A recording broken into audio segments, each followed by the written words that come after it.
A search warrant executed this week in a quiet North Carolina county just exposed one of the most dangerous arms pipelines federal agents have uncovered in the region all year. 140 firearms, 2.50 caliber rifles capable of downing a helicopter or piercing armor plate, at least one fully automatic machine gun. All of it, according to federal investigators, staged and ready to be smuggled south of the border directly into the hands of the Sinaloa Cartel. This did not happen in Texas. It did not happen in Arizona. It happened in Lincoln County, North Carolina, a residential area you would never associate with cartel logistics. And by the end of this video, you are going to understand exactly how a cartel weapons pipeline was operating quietly inside a North Carolina community, why federal agents believe this cache was headed straight for one of the most violent criminal organizations on the planet, and why investigators are now saying this case may connect to something even darker than gun trafficking. We are going to show you exactly what ATF agents found inside that residence. We are going to break down how the so-called Iron River of guns actually works, and why the Sinaloa Cartel needs weapons like these right now more than at any point in years. And then we are going to show you the disturbing second discovery federal agents made at the same location, one that has nothing to do with firearms at all. Stay until the end because this case is still active, and investigators say there is more to come. Let us start with the raid itself.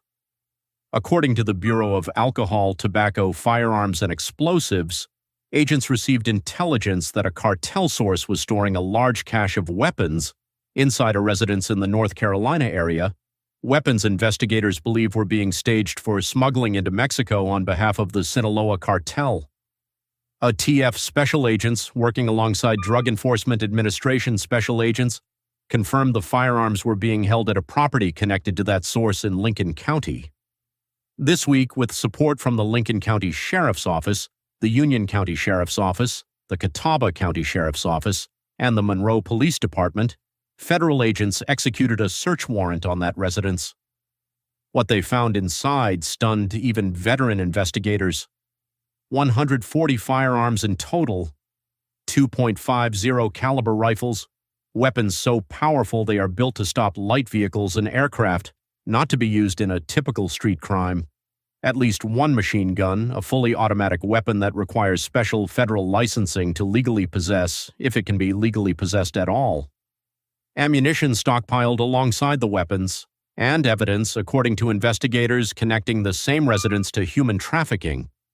A TF special agent in charge, Alicia Jones, said this investigation shuts down an extremely dangerous firearms trafficking operation. She said the weapons the source planned to move across the border would have fueled additional violence from a dangerous cartel, and that taking them out of circulation represents a major win for public safety on both sides of the border. Drop a comment below if you had no idea a cartel arms cache this size could sit quietly inside a residential North Carolina neighborhood without anyone noticing. Here is what makes a bust like this so significant. This was not a routine gun bust. This was, according to federal investigators, a direct interdiction point along what law enforcement and researchers have nicknamed the Iron River, the steady, relentless flow of American firearms moving south into Mexico to arm the country's most violent cartels. Authorities and independent researchers estimate that somewhere between 200,000 and 500,000 firearms are trafficked out of the United States into Mexico every single year. Federal tracing data shows that roughly 70% of firearms recovered at Mexican crime scenes and submitted for tracing originated from dealers and gun shows inside the United States. And according to the Justice Department's own National Firearms Trafficking Assessment, more than 80% of those traced crime guns were recovered in regions of Mexico where either the Sinaloa Cartel or the Cartel de Jalisco Nueva Generación maintained dominant control. In other words, the overwhelming majority of the guns fueling cartel violence in Mexico did not come from some foreign battlefield or black market arms dealer overseas. They came from American gun stores, American private sellers, and American straw purchasers, funneled south through a network of smugglers exactly like the one ATF agents say they just disrupted in North Carolina. If you think it is insane that the same firearms sold legally at American gun counters end up arming the Sinaloa Cartel's enforcers within months, Type yes in the comments right now. Understand how that pipeline actually works, because it rarely involves a cartel operative walking into a gun store. Federal investigators say the vast majority of trafficking cases begin with what is known as a straw purchase.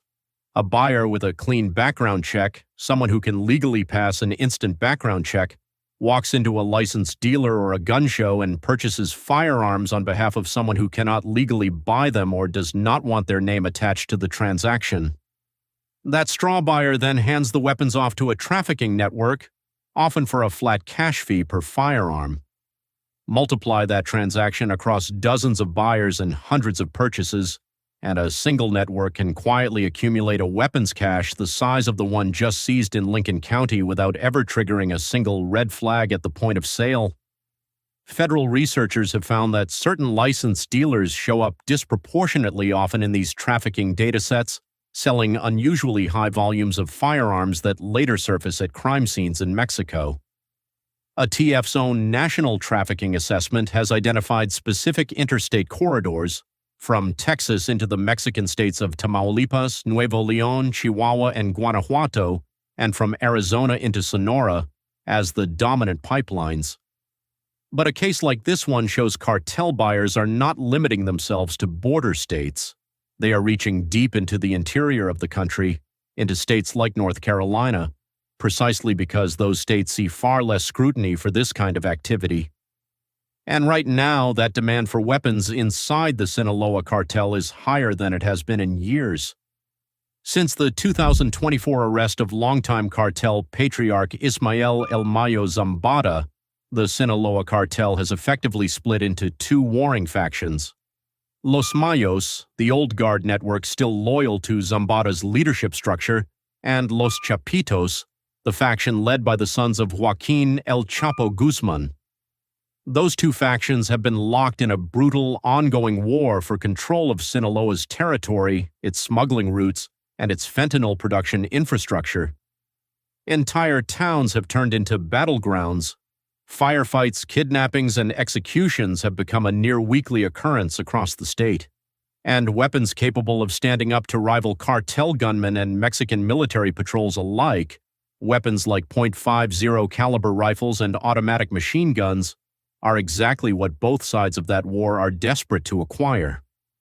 A cache of 140 weapons staged for smuggling into that exact conflict is not just a firearms violation. Federal agents say it represents a direct injection of firepower into one of the most violent cartel conflicts happening anywhere in the world right now. Think about what a fully automatic machine gun and a pair of .50 caliber rifles actually mean on a modern cartel battlefield. These are not the pistols and rifles typically associated with street-level drug crime. A .50 caliber round can punch through the light armor plating cartel factions have started welding onto pickup trucks, converted into makeshift war machines, monstrous armored vehicles nicknamed narco tanks, that have appeared repeatedly in the Sinaloa conflict zone. A machine gun capable of sustained automatic fire can hold a checkpoint or overwhelm a rival convoy in a way that standard semi-automatic rifles cannot. Weapons at this level typically move through cartel hands only when a faction is actively gearing up for sustained combat, not simply defending a stash house or a street corner. That is exactly the kind of demand driving Los Mayos and Los Chapitos deeper into the American firearms market right now, and it is exactly the kind of demand federal agents say this North Carolina cache was built to satisfy. Now, here is the twist federal investigators did not expect to find when they opened that residence. Alongside the firearms and the ammunition, agents recovered evidence connecting the property to human trafficking. Federal investigators have not yet released the full scope of what that evidence shows, but the discovery immediately reframes the entire case. This was not simply a weapon stash. According to investigators, it may have been a broader logistics hub, a single property allegedly tied to at least two separate categories of transnational crime, arms trafficking bound for a cartel at war, and human trafficking connected to that same network. ATF confirmed the seized weapons are now being run through the National Integrated Ballistic Information Network, the federal system that links recovered firearms to unsolved shootings and crime scenes across the country. Investigators say multiple firearms recovered inside the residence are believed to have been stolen, meaning this cash was not simply purchased through a straw buyer scheme. Some of these weapons may already be connected to other crimes committed somewhere in the United States before they ever reached that stash house. If federal agents confirm any of these firearms are linked to an unsolved shooting near you, share this video immediately, because that is exactly the kind of connection the National Integrated Ballistic Information Network exists to uncover. That network matters more than most people realize. Every time a firearm is recovered at a crime scene, forensic examiners can capture microscopic markings left on a fired shell casing and run them through the National Integrated Ballistic Information Network, comparing them against millions of ballistic entries from shootings across the entire country. If a weapon from this North Carolina cache was used in a robbery in Charlotte, a shooting in Atlanta, or an unsolved homicide anywhere along the eastern seaboard, that system is built to make the connection. And because investigators say several of these 140 firearms were reported stolen before they ever reached the stash house, the ballistic testing now underway could end up closing cases that have sat cold for months or even years. A single stolen rifle can pass through a burglary, a straw purchase network, and a cartel smuggling pipeline, and still carry forensic evidence tying it back to the very first crime scene where it disappeared. Let's talk about why North Carolina, of all places, became the staging ground for a cartel weapons pipeline. Unlike Arizona or Texas, North Carolina does not share a border with Mexico, but federal investigators have increasingly identified states far from the border as key trafficking hubs precisely because they are not the first place law enforcement looks. Weaker point-of-sale scrutiny in certain jurisdictions, a dense concentration of gun shows and private sellers, and interstate highway corridors running straight toward the border all make states like North Carolina attractive staging grounds for cartel-connected buyers and straw purchasers. Federal tracing data has already identified dominant trafficking pipelines running from Texas into the Mexican states of Tamaulipas, Nuevo León, Chihuahua, and Guanajuato, and from Arizona into Sonora. But investigators have made clear these are not the only routes. Weapons acquired hundreds of miles from the border, staged in residential stash houses like the one uncovered in Lincoln County, and then moved south in smaller, harder-to-detect shipments, represent an evolving trafficking strategy that federal agents are still working to map in full. Charlotte's ATF Field Division covers a region with a dense concentration of licensed dealers and gun shows, easy access to Interstate 85 and Interstate 77, both of which feed directly into major north-south trucking corridors, and a population large enough for a stash house to blend into an ordinary residential neighborhood without drawing attention from neighbors. A cache moved in smaller batches along those interstates, mixed in with legitimate cargo or personal vehicles, can travel over 1,000 miles toward the border without ever passing through a checkpoint built to catch large-scale trafficking. That is precisely the kind of quiet, decentralized logistics model federal agents say cartel networks have increasingly adopted as enforcement has tightened in traditional border states. Here is exactly where this case stands right now. The residence in Lincoln County has been searched, and all 140 firearms, including the .250 caliber rifles and the machine gun, are in ATF custody. The seized weapons are undergoing forensic ballistic testing to determine whether any are connected to unsolved crimes anywhere in the country. The human trafficking evidence recovered at the same property is under active investigation, and federal officials have not yet confirmed how many individuals may be connected to that portion of the case. No arrests have been publicly announced as of this reporting, and ATF has confirmed this remains an ongoing investigation, meaning additional search warrants, additional evidence, and potentially additional charges could still be coming.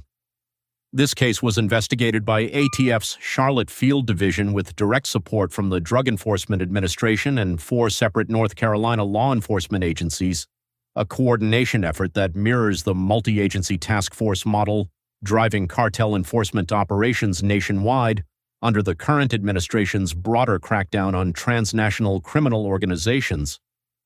Share this video because most Americans have no idea that a residential neighborhood in North Carolina, a state nowhere near the southern border, was allegedly functioning as a staging ground for a Sinaloa Cartel arms pipeline, stocked with .50 caliber rifles and a fully automatic machine gun. This was not a cartel stronghold in a border town.